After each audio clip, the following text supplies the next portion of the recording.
প্রতিদিন যেমন একই খাবার খেতে ইচ্ছা করে না, তেমন একই রকম প্রতিদিন একই জিনিসে রান্না করতেও ভালো লাগে না। Good morning everyone, welcome back to my channel. আজকে তাই জন্য এই অ্যালুমিনিয়ামের কড়াটা বের করলাম। ওই ননস্টিকের কড়াটায় রান্না করে করে আমি একদম বোর হয়ে গেছি। তো ছোটোবেলা থেকে তো এই সমস্ত কড়াতেই মা, ঠাম্মা, দিদাকে রান্না করতে দেখেছি। ননস্টিক তো এসেছে তার অনেক পরে, তখন এতটাও সহজলভ্য ছিল না, এখন যতটা সহজলভ্য হয়েছে। তো আজকে সকালবেলার ব্রেকফাস্টে বাবার জন্য বানাচ্ছি সব সবজি দিয়ে একটু ডালিয়া। রুটি, ডালিয়া এই দুটোই বাবার সকালের ব্রেকফাস্টে ছিল। রুটি জিনিসটা কোনোদিনই বাবা অতটা পছন্দ করে না, তাই জন্য অল্টারনেটিভে ডালিয়াটা রাখা। তো এই যে সব সবজি দিয়ে একটুখানি ডালিয়া করে দিলাম আজকে। আর সোয়াবিন খেতে একদম ভালোবাসে না, বাট সোয়াবিনটা তো খাওয়া জরুরি, তাই একটু হামানদিসে থেতো করে এর মধ্যেই দিয়ে দিলাম। হয়েই গেছে ডালিয়াটা প্রায়। একটু শুকনো শুকনোই নামাবো, ওপর দিয়ে একটুখানি ভাজা বাদাম দিয়ে দিলাম আর একটু ঘি দেবো নামানোর আগে, ব্যাস। এই বাড়িতে সবাই দেখি একটু শুকনো শুকনোই ডালিয়াটা পছন্দ করে, তো সেরকমই বানালাম। আর আজকে না রাত্রিবেলায় আমি ফার্স্ট টাইম ইডলি বানাবো। শাশুড়ি মার দেখে দেখে যতটুকু শিখেছি ততটুকুই, তাই জন্য এখানে কলাইয়ের ডাল আর চাল ভিজিয়ে রেখেছি, মানে কালকে রাতে ভিজিয়ে রেখেছিলাম, এখন বেটে রেখে দেবো, তাহলে খুব সুন্দর এই এতটা ঘন্টার মধ্যে ফার্মেন্টেড হয়ে যাবে। কালকে দোকানে গিয়েছিলাম, গিয়ে দেখি এই বড় দানার সাবু রয়েছে, দেখে আমার এত লোভ লাগলো যা দেরি না করে নিয়ে চলে আসলাম। আর রাতেই ভিজিয়ে দিয়েছিলাম। আজকে ব্রেকফাস্টে আমরা খাবো সাবু মাখা। সাবু আমার প্রচণ্ড পছন্দের জিনিস, মানে বড় দানার সাবুই কিন্তু আমার সবথেকে বেশি ভালো লাগে। বাট আজকে সেরকম ঘরে কিছুই নেই সাবুটা মাখার জন্য, শুধু আম ছিল। কলা আর নারকোল কোড়া ছাড়া সাবু মাখা তো আমি অন্তত ভাবতে পারি না, কিন্তু এই যে কী করবো, খুব খেতে ইচ্ছা করলো, তো আমের ওপর দিয়ে দিলাম একটুখানি গুঁড়ো দুধ, দুটো রসগোল্লা ছিল সেটা দিলাম, আর দিলাম মিষ্টি করার জন্য আখের গুড়। ব্যাস এই দিয়ে এখন সুন্দর করে মেখে নেব। দেখি একবার ট্রাই করে এরমভাবে খেয়ে কেমন লাগে, কলা আর নারকোল ছাড়া। আর সাবু মাখার প্রতি ভালোবাসাটা এসেছে আমার ঠাম্মার হাতে সাবু মাখা খেয়ে। আমার ঠাম্মার হাতে আলাদাই জাদু ছিল।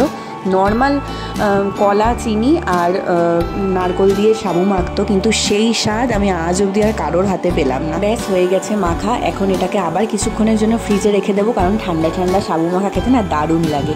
ওইদিকে মাছওয়ালা দাদা চলে এসেছে, চলো দেখি কী কী মাছ এনেছে। রুই মাছ রয়েছে খুব সুন্দর, আর অনেক বড় বড় সাইজের চিংড়ি রয়েছে।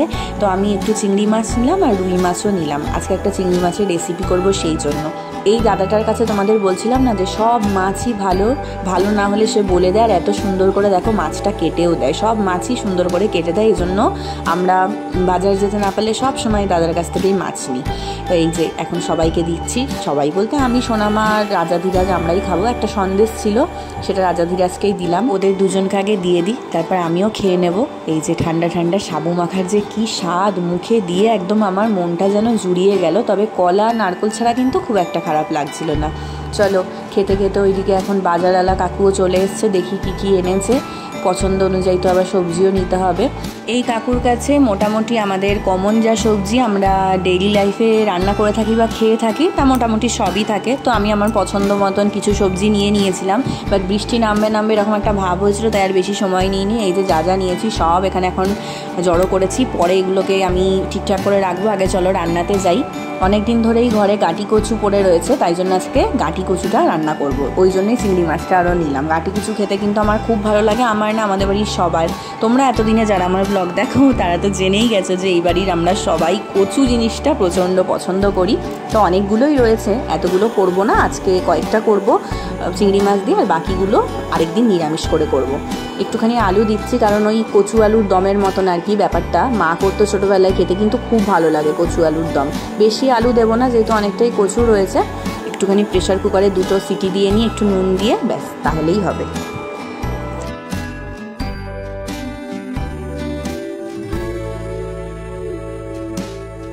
আকাশটা দেখো যে পরিমাণে মেঘের সাজে সজ্জিত হয়েছে, তাতে আজকে বৃষ্টি তো হতেই হবে। এইটা ভেবেই খুব আনন্দ লাগছে। যে পরিমাণে গরম পড়েছে না, তাতে এই গরমটা কিছুতেই সহ্য করা যাচ্ছে না। এদিকে আমি মাছ টাছগুলোও ভালো করে পরিষ্কার করে নিয়েছি, চিংড়ি মাছটা ছাড়িয়ে নিয়েছি। আর ওই রুই মাছটা আজকে আমরা খাবো না, বাবাকে জাস্ট ভেজে দেবো পেটিটা। সোনামা এখানে আমাকে কচু আর আলুর খোসাটা ছাড়িয়ে দিচ্ছে। মাথায় আবার তাকে আমি আজকে কালিও করে দিয়েছি, তাই বললো দে আমি ছাড়িয়ে দিই। আজকে না আরেকটা জিনিসও বানাবো, যেটা জানো তো আমি কোনো দিন বানাইনি। সেটা হচ্ছে এই যে চিংড়ি মাছগুলো তোমাদেরকে বললাম না যে সাইজগুলো অনেক বড় বড় ছিল, চিংড়ি মাছের মাথাগুলো দেখে আমার এত লোভ হলো। আমি ফেসবুকে ইউটিউবে প্রচুর দেখি যে চিংড়ি মাছের মাথা বেটে সেটার ভর্তা করে বা বাটা করে। আমারও অনেক দিন ধরে ইচ্ছা হচ্ছিল খাওয়ার, বাট সময় হয়ে ওঠে না। আর আজকের মাথাগুলো অনেক বড় বড় ছিল, তো সেই জন্য ভাবলাম আজকে একটু করেই ফেলি। তাই নুন হলুদ দিয়ে একটু সেদ্ধ হতে বসিয়েছি, ওই 2-3 মিনিট ফুটিয়ে তারপর নামিয়ে নেব, তাহলে বাটতেও সহজ হবে। আর মাথায় যদি কোনো রকম নোংরা থাকে সেটাও চলে যাবে। এদিকে সব সবজি কুচিয়ে নিয়েছি, কিছু সবজি ঘরে ছিল যেগুলো না অনেক দিন হয়ে গেছে, একটু শুকিয়ে গেছে, তো সেই সমস্ত সবজি দিয়ে একটা ভাজা মতন করছি। বরবটি, ঢেঁড়স, আলু, পটল, গাজর সমস্ত কিছু দিয়ে। মাকে দেখতাম যখন এরকম অনেক সবজি ঘরে শুকিয়ে যেত, মা সব দিয়ে একটা বড় করে ভাজা করে নিত, তাহলে সবজিটা উঠেও যেত আর ওই শুকনো শুকনো ভাবটা লাগতো না। একটু ঢাকা চাপা দিয়ে ভাজলাম। আর ওইদিকে ততক্ষণে এটা হতে হতে আমি গাঁটি কচুর যে মশলাটা সেটাও বানিয়ে নিয়েছি। এই তো এটা এবার হয়েই গেছে, এবারে গাঁটি কচু দিয়ে চিংড়ি মাছটা করে নেব। মাছগুলো তো আগেই ভেজে নিয়েছি, এখন ওই মাছ ভাজার তেলে আর একটুখানি সর্ষের তেল দিলাম, দিয়ে গোটা জিরে ফোড়নে দিয়েছিলাম, কারণ মাকে দেখেছি মা এই তরকারিটায় গোটা জিরেই ফোড়নে দিত। এরপর একটু পেঁয়াজ, আদা, রসুন, লঙ্কা, টমেটোর পেস্ট করে নিয়েছিলাম, সেটা এর মধ্যে দিয়ে দিলাম। রসুন কিন্তু ওই 3-4 কোয়াই দিয়েছি, নয়তো চিংড়ি মাছের গন্ধটা নষ্ট হয়ে যায়, তাই জন্য। তারপর মশলা কষে গেলে এই সেদ্ধ করে রাখা কচু আর আলুটা দিয়ে দিলাম। কচুটা যে কি ভালো ছিল তোমরা দেখো দেখলেই বুঝতে পারবে, যেমন নরম ছিল তেমন বেশ একটা মিষ্টি মিষ্টি ভাব ছিল। একটু কষিয়ে নিয়ে জল দিয়ে এবার ফোটাবো, কারণ যেহেতু এই দুটো সেদ্ধ করা ছিল, একটু যদি জল দিয়ে মশলার সাথে না ফোটাই তাহলে ভেতরে মশলাগুলো ঢুকবে না, সেই জন্য। তো এটা ফুটুক। এদিকে আমি শিলনোড়া পেতেছি, এখানে চিংড়ির মাথাগুলো এবার বাটবো। তবে কি বলো তো, চিংড়ি তো একদম অল্প পরিমাণে ছিল, যেহেতু সাইজে বড়, তো সেই জন্য না 4 জনের হতো না ওই কটা মাথাতে। তো সেটার সাথে কী মেশাবো ভাবতে ভাবতে দেখলাম যে পটলের খোসা বাটাও তো খাওয়া যায়, সেই জন্য পটলটা যখন ভাজলাম, পটলটা বেশ কচি কচি ছিল, সেই খোসাগুলো নিয়ে একটু মিক্সিতে পেস্ট করে নিয়েছি, কারণ এটা তো খুব শক্ত হয়, বাটা যাবে না হাতে, সেই জন্য। আর সাথে একটুখানি রসুন আর কাঁচা লঙ্কা দিয়ে আগে বেটে নিলাম ভালো করে, তারপর এই চিংড়ির মাথাগুলো এগুলোকেও বাড়ছি। মিক্সিতেই পুরোটা করতে পারতাম, কিন্তু কি বলতো তাহলে আবার সব এঁঠোকাটা হয়ে আমার কাজ বাড়বে, সমস্ত কিছু এখন পরিষ্কার করতে বসতে হবে, এমনিতেই দেরি হয়ে গেছে একটু। আর তাছাড়াও সত্যি কথা বলতে হাতে বাটা মশলা বা হাতে বাটা যে কোনো জিনিসেরই স্বাদ যে আলাদা, এটাও আমরা সবাই জানি। তো ওইদিকে আমার বাটাও হয়ে গেছে, এদিকে আলু কচুটাও পুরোপুরি মিশে গেছে সব কিছুর সাথে। চিংড়ি মাছটা এবার ওপর দিয়ে দিলাম। নামানোর আগে জাস্ট একটুখানি ভাজা মশলা মানে ভাজা জিরের গুঁড়ো দিয়ে নামিয়ে নিলাম, এতে ভীষণ সুন্দর একটা ফ্লেভার আসে। ব্যাস হয়ে গেছে, এবার খালি চিংড়ির মাথার ভর্তাটা করব, ওটাই বাকি। তো ফ্রাইং প্যানে একটুখানি সর্ষের তেল দিলাম, কারণ এইসব বাটা ভর্তা এই সমস্ত কিছু না সর্ষের তেলেই একটা খুব সুন্দর ঝাঁঝও আসে আর ভালোও লাগে। অনেকটা পেঁয়াজ কুচি দিয়েছি, এবার পেঁয়াজটাকে প্রায় 3-4 মিনিট ধরে ভালো করে ভাজবো। পেঁয়াজটা ভাজা হয়ে গেলে ওই বেটে রাখা পটলের খোসা, চিংড়ির মাথা, কাঁচা লঙ্কা আর রসুন দিয়ে সেটাও এর মধ্যে দিয়ে দিলাম। এইবার ভালো করে নাড়িয়ে নাড়িয়ে এটাকে শুকিয়ে নেব, মানে যেরকম আর কি বাটা হয় সেরকম। এত সুন্দর একটা গন্ধ উঠছে না, সারাটা ঘর যেন একেবারে ভুর ভুর করছে গন্ধে। আর রান্না করতে করতে আমি খালি ভাবছি কতক্ষণে এটা আমি ভাতে মেখে শুকনো শুকনো করে খাবো। হয়ে গেল আমার আজকের মতন রান্না বান্না। এইদিকে রানী পিসিও চলে এসেছে, এখন তার সাথে আমার ক্ল্যাশ লাগার মতন অবস্থা, সেও কাজ করছে আমিও কাজ করছি, কি আর করা যাবে, দেরি যখন একটু হয়েছে খেসারত তো দিতেই হবে। কোনটা সব থেকে ভালো খেলে বলো? আর বাটাটা খুব ভালো ছিল, গাটি কচুটা বেশি ভালো।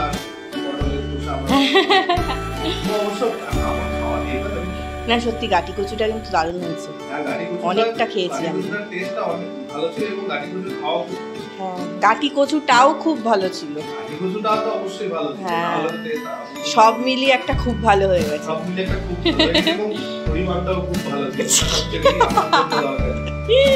বেজেছে এখন সন্ধ্যা প্রায় 6:30, তবে সন্ধ্যের অন্ধকার এখনও নামেনি। তোমাদের একটা জিনিস দেখাই, দেখো ইডলির ব্যাটারটা তো রেডি করে রেখেছিলাম ফার্মেন্টেড হওয়ার জন্য, সেটার কি অবস্থা। প্রথমবার করলে যা হয় আর কি, চতুর্দিক থেকে ফুলে ফেপে মানে ফার্মেন্টেড হয়ে এটা একেবারে পড়ে যাচ্ছিল, সেটাকে সুন্দর করে সোনামা আবার তুলে থালার মধ্যে রেখেছে। ঘুরতে যাবে রাস্তায় বেরোনোই এখন। তাহলে চলো। এখন আমরা যাচ্ছি একটু জেঠুর বাড়ি, দিদিভাই আর বনার সাথে দেখা করতে। আকাশটা কি সুন্দর লাগছে দেখো। লাস্ট যখন পুরী গেছিলাম তখন এইরকম একটা সমুদ্রের তীরে আকাশ দেখেছিলাম, আজ আবার সেই কথা মনে পড়ে গেল। ফিরেই আমি চলে এসেছি ইডলি বানানোর কাজে, কারণ আমার মনটা আজকে সারাদিন এই ইডলির ওপরই রয়েছে, যে কি হবে, কেমন হবে, কতটা হবে। কি হচ্ছে এটা? ইডলির ব্যাটার গলা হচ্ছে? হ্যাঁ, ইডলির ব্যাটারের যে অবস্থা হয়েছিল, আসলে প্রথমবার করছি তো বুঝতে পারিনি পরিমাপটা, সব এরকম ফার্মেন্টেড হয়ে পড়ে গেছিল। সোনামা সব তুলে রেখেছিল, আমি আবার যাওয়ার সময় আরেকটা আলাদা বাড়িতে ভাগ্যিস রেখে গেছিল, ওটা আবার করতো ফার্মেন্টেড হয়ে খালি ভুলে যাচ্ছি। দেখা যাক আজকে তোমাদের ভাগ্য কিরকম। ঠিক আছে, দেখা যাক। প্রথম প্রচেষ্টা ভালোই হবে আশা করি। যে কোনো কিছুই নতুন করার আগে আমাদের সবারই এক্সাইটমেন্টটা তুঙ্গে থাকে, তারপর যদি সেই জিনিসটা একটু কঠিন হয় তাহলে তো কোনো কথাই নেই। ধোসার থেকে আমার যেন মনে হয় ইডলি বেশি কঠিন, কারণ এর যে ব্যাটারটা সেটার কনসিস্টেন্সিটা মেনটেন করা খুব জরুরি। এদিকে ইডলি মেকারটা বের করে নিয়েছি, এরকম 4টে স্ট্যান্ড আছে, তাতে 4টে করে জায়গা আছে। ওই ধরো একবারে 16টা মতন হবে। তো এইখানে ইডলির পাত্রটাতে জলের মাপটা সোনামাকে আমি দেখিয়ে দিয়েছি, বাবা আর কোনো মিস্টেক আমি করতে চাই না। তো বললো একটু জলটা ফুটিয়ে নিবি, তারপরে এটা বসাবি। তো চলো এখন আমি ইডলিগুলো এর মধ্যে রেডি করি। এখন এই সব জায়গায় একটু করে করে অয়েল ব্রাশ করে নেব, তারপর একটু করে করে ব্যাটার এগুলোর মধ্যে দেবো। এই সমস্ত কিছুই শাশুড়ি মায়ের কাছ থেকে যতটা দেখেছি এতদিন ধরে সেরকমভাবেই শেখা। সে তো অবলীলাক্রমে বানায়, আর আমি খালি ভাবি কী করে হয়, কী করে হবে। এই যে আজকে আমি করছি প্রায় 1 বছর 3 মাস ধরে দেখার পর, তারপর আমি আজকে সাহস করে করছি যে দেখি কেমন হয়। বাবা, সোনামা, রাজা ধীরাজ এরা অনেক বছরই সাউথে ছিল, সেই জন্য এদের সাউথ ইন্ডিয়ান খাবার দাবার ভীষণ পছন্দ। সেই জন্য একেবারে ইডলি মেকার, ধোসার তাওয়া সব কিছুই কিনে নেওয়া হয়েছে। সেই জন্য আমারও বানানোর আগ্রহটা একটু বেশি, যেহেতু যে বাড়ির মানুষ এই সমস্ত খেতে ভালোবাসে সেখানে থেকে যদি এটা তাদের বানিয়ে নাই খাওয়াতে পারি তাহলে নিজেরই ভালো লাগবে না। সুন্দর করে একটু করে করে ব্যাটারটা এর মধ্যে দিয়ে দিচ্ছি। আর ব্যাটারটা কিন্তু একদম পারফেক্ট হয়েছে, এটা বলতেই হবে, সেটা আমি নিজেই দেখে বুঝতে পারছি। একদম প্রপার ফার্মেন্টেড হয়েছে আর কনসিস্টেন্সিটাও একদম পারফেক্ট আছে। তো সব কটা আগে রেডি করে নেব, ওদিকে জলটা ফুটছে, তারপর এটা বসাবো। এই মেশিনটা সেট করার ক্ষেত্রেও কিন্তু একটা ট্রিক্স আছে। যে ছিদ্রগুলো দেখছো প্রত্যেকবার অল্টারনেটিভলি এই ইডলি আর এই যে ছিদ্রগুলো সেগুলো রাখতে হবে। মানে ইডলি যদি প্রথমটাতে থাকে তো তার দিকে তারপরের স্ট্যান্ডটাতে এই ছিদ্রগুলো রাখতে হবে, নয়তো কিন্তু ফুলে ফেপে একের সাথে অপরটা লেগে যাবে। এটাও আমি সোনামা যখন করতো, সোনামাই সেটা দেখিয়ে দিয়েছিল, তাই জন্য সেটা মনে আছে, ওইভাবেই করলাম। এখন এইটা ধরে তুলে বসাতে গিয়ে খালি তো দেখছি স্ট্যান্ডটা বেঁকে যাচ্ছে, আর আমার তো ভয় হচ্ছে এখন যদি সব ছিটকে পড়ে যায় কি হবে। তো তারপরে একটু দুহাত দিয়ে সুন্দর করে সেট করে বসাতে পেরেছি। এইবার ঢাকনাটা দিয়ে দিলাম, যতক্ষণ হুইসেল চলবে ততক্ষণ এটা হবে। তারপর এটা হয়ে গেলে নিজে থেকেই হুইসেল বন্ধ হয়ে যাবে। এদিকে আমার বাদামের চাটনিটাও হয়ে গেছে। এইটাতে আমি সিদ্ধ হস্ত, এটা আমি খুবই ভালো বানাতে পারি, তাই এটা নিয়ে আমার কোনো চাপ নেই, এটার প্রতি আমার যথেষ্ট কনফিডেন্স আছে। ওদিকে হুইসেল বন্ধ হয়ে গেছে, চলো এবার খুলে দেখি। দেখতে তো মারাত্মক সুন্দর হয়েছে, কি সুন্দর একদম এরকম টোপরের মতন ফুলে রয়েছে, আর প্রপার একদম ইডলির মতোই কিন্তু লাগছে। দাঁড়াও ছুরিটা ঢুকিয়ে দেখি, না হয়ে গেছে ঠিকঠাকভাবে। এই যে ছুরি পরিষ্কারই বেরিয়েছে। এবার মিনিট 3 এটাকে বাইরে রেখে দিয়েছিলাম একটু ঠান্ডা হওয়ার জন্য, এবার দেখি ওঠে কি না। যাক, সুন্দরভাবেই উঠছে। এই ওঠাটাও সোনামা বানাতো, তার দেখেই শেখা। সুন্দর উঠে গেছে, আর কি সুন্দর দেখতে হয়েছে দেখো, একদম সফটও হয়েছে আর কি সুন্দর ফ্লাপি হয়েছে। আমার নিজেরই যে কি ভালো লাগছে, কি আনন্দ লাগছে দেখে, যে কি বলবো। যেটা নিয়ে আমি এতটা ভয় পেতাম সেটা প্রথমবার বানানোর পর এতটা পারফেক্ট হয়েছে, সত্যি বড্ড আনন্দ হচ্ছে। আমি যে কতটা এক্সাইটেড সেটা তোমরা আমার কথা শুনেই হয়তো বুঝতে পারছো।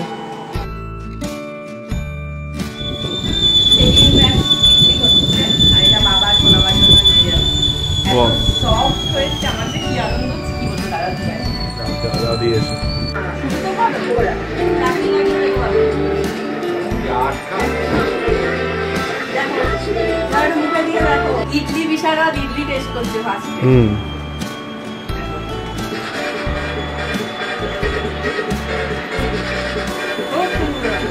খুব ভালো।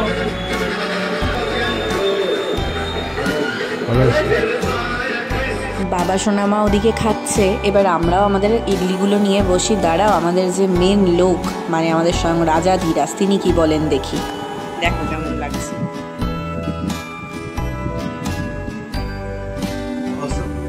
ভালো হয়েছে। এই ফোলা ফোলা নরম তুলতুলে ইডলিগুলো দেখে তোমাদেরকে একটু লোভ হচ্ছে? আমার কিন্তু বড্ড হচ্ছে। ভয়েস ওভার দিতে দিতে আরও বেশি এখন হচ্ছে। আমার কিন্তু ইডলির সাথে সব থেকে প্রিয় হচ্ছে বাদামের চাটনি। সাম্বারটাও ভালো লাগে, বাট চাটনির প্রেফারেন্স কিন্তু সবার আগে। আচ্ছা, তোমাদের কোনটা ভালো লাগে, ইডলির সাথে সাম্বার না চাটনি? আমাকে কিন্তু কমেন্টে জানিও। আজকের মতন এখানেই শেষ করছি। ভালো লাগলে লাইক শেয়ার করো, চ্যানেলটা সাবস্ক্রাইব করো। আবার অন্য ব্লগে দেখা হবে। আজকের মতন টাটা।